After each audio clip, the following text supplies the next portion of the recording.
Penyakit hari ini ditemukan setelah parah, gejalanya muncul setelah parah, itu maksudnya. Saya ada satu cerita, mudah-mudahan cerita ini menjadi pelajaran buat kita. 1 bulan sebelum bulan Ramadan tahun 2018 kemarin, saya diundang oleh salah satu majelis taklim ibu-ibu di Kota Depok. Jadi setelah acara ini, pada sholat subuh, kalau ada majelis taklim di daerah ini, monggo silahkan nanti hubungin staf saya khusus memberikan manasik kepada ibu-ibu majelis taklim. Ya, nah, ini cerita 1 bulan sebelum Ramadan tahun kemarin, saya diundang oleh salah satu majelis taklim ibu-ibu di Kelapa II Depok, jauh dari sini. Yang hadir cukup ramai, ada lebih dari 150 orang. Saya tanya kepada jemaah, ibu-ibu semua sehat? Beliau mengatakan, mereka mengatakan insya Allah sehat. Ada satu orang yang saya tunjuk, Pak. Kebetulan yang saya tunjuk di sebelah saya ini Ibu Ustazah, ibu pimpinannya. Ibu Ustazah sehat? Beliau menjawab dengan mantap tanpa keraguan, insya Allah saya sehat, Dok. Apa buktinya, Bu? Saya tanya kedua. Saya sehat karena saya bisa duduk di sini, Dok. Oh iya, masuk akal, benar. Oke. Saya sehat karena saya jarang sakit, Dok. Oke. Saya sehat karena makan enak, tidur enak tanpa ada keluhan. Saya sehat karena saya bisa beraktivitas normal, ibadah normal tanpa ada penyakit, tanpa ada keluhan. Oke. Pertanyaan ketiga, Bu. Apakah Ibu sudah melakukan pemeriksaan kesehatan untuk memastikan tubuh Ibu sehat atau tidak? Loh, kan Dok, saya sudah bilang kalau saya sehat. Belum tentu, Bu. Kenapa alasan Ibu tidak mau periksa? Kira-kira alasannya apa, Pak? Ya, satu karena sehat, merasa sehat gitu ya. Alasan kedua apa kira-kira? Masalah keuangan. Oke, tapi sebetulnya alasan ini bukan itu yang beliau sampaikan. Ada alasan kedua yang beliau sampaikan. Alasan apa?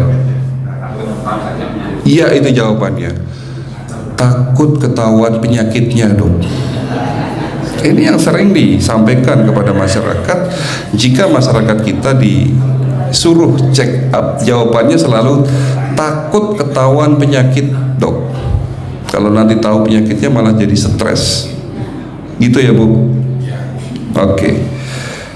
Itu yang disampaikan oleh beliau, ya. Saya ingat sekali kejadian hari itu, hari Sabtu. Hari Sabtu beliau mengatakan sehat. Hari Sabtu beliau menolak untuk medical check up. Hari Senin datang ke klinik stroke, Pak. Ini cerita benar tanpa ada rekayasa.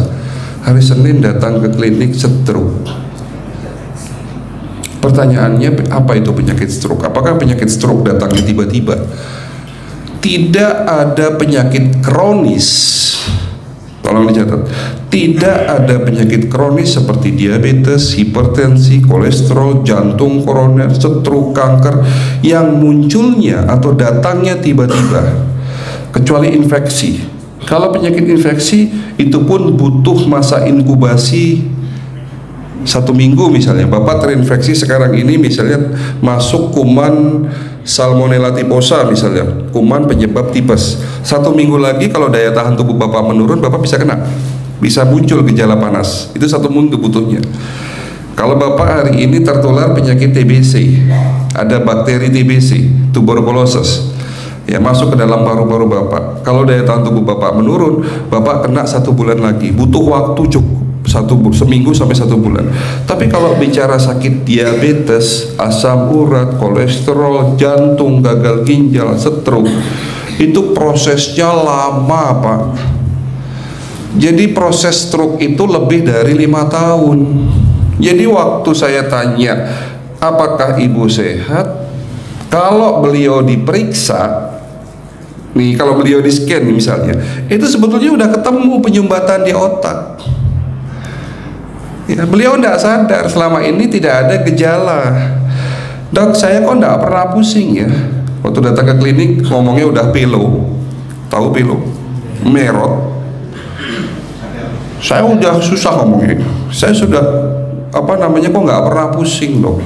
Saya nggak pernah ada gejala-gejala stroke. Ya itulah penyakit stroke.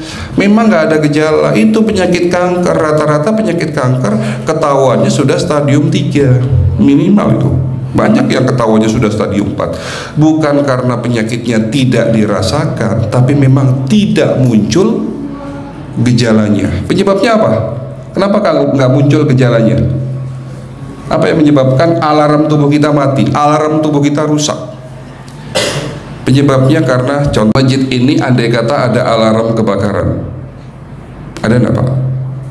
Enggak ada ya. Andai kata ada, fungsi alarm kebakaran tentunya untuk mendeteksi api. Kalau ada api dia akan berbunyi, betul?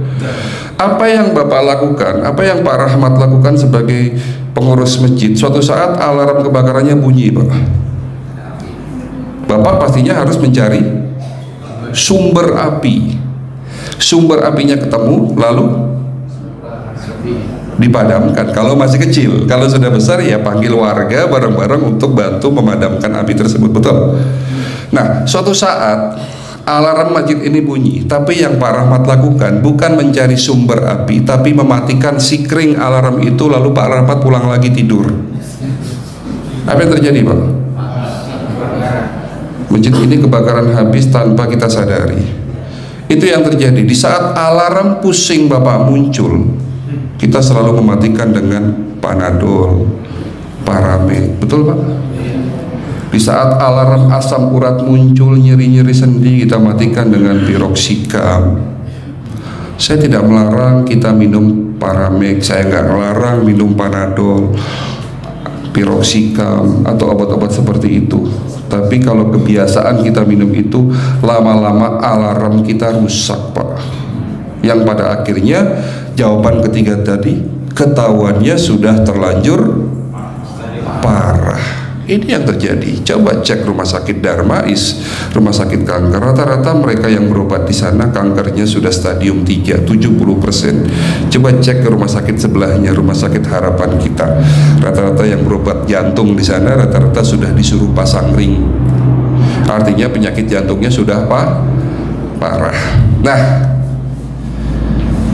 inilah jawaban kenapa penyakit kronis sulit disembuhkan. Gaya hidup kita yang keliru, pengobatan yang keliru, dan ketahuannya sudah terlanjur parah. Lalu bagaimana cara mencegah itu semua? Nah, sebelum saya masuk ke poin terakhir, bagaimana cara mencegahnya, ada 6 langkah praktis yang Bapak bisa lakukan di rumah. Saya membuka sesi tanya jawab maksimal 3 orang karena waktu sudah terbit matahari ya. Monggo kalau ada yang mau bertanya silahkan, dari ibu-ibu pun boleh. Nanti kalau ada yang mau bertanya, mumpung saya masih di sini Pak, karena kalau tanyanya di klinik bayar nanti loh Pak. Enggak Pak, bercanda ya. Monggo silahkan, saya minum dulu ya Pak, izin minum ya. Silahkan Pak kalau ada yang mau bertanya.